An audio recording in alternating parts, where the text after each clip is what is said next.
Hyundai made its market presence by building budget cars. So when it introduced the Genesis, designed to take on cars like the BMW 5 Series and Infiniti M, but for less money, it certainly made waves.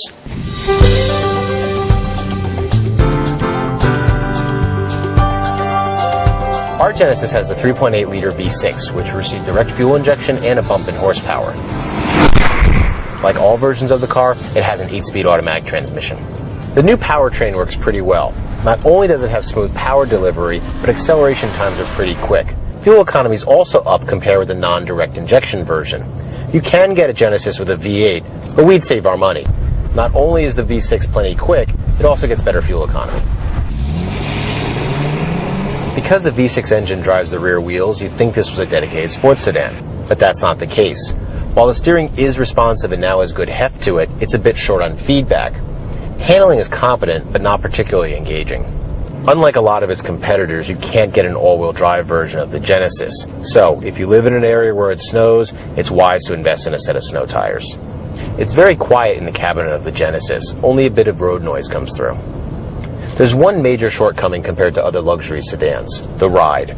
Hyundai's been continually tweaking the suspension, and it's now mostly composed, but it lacks the isolation found in the best in the class.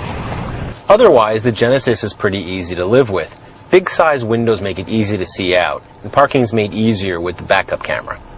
The interior is really well finished. Our car has optional real leather trim on the dashboard, and the cabin is full of padded materials and nicely lined compartments. Drivers will find a roomy driving position, and the power tilt and telescope steering wheel is a very nice luxury touch. The controls are mostly simple.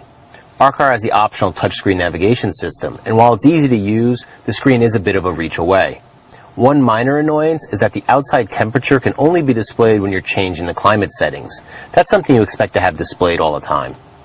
If you opt for the technology package, the touchscreen and most of the radio buttons go away, replaced by a single multifunction controller.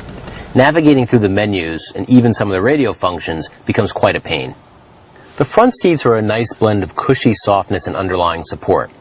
One major complaint, however, many people found that the bottom cushion was too short to provide optimal thigh support. There aren't many complaints about the back seat. It's one of the best around. It's roomy and comfortable, even for 3 adults, and there's a spacious trunk. So the Genesis has a lot to offer.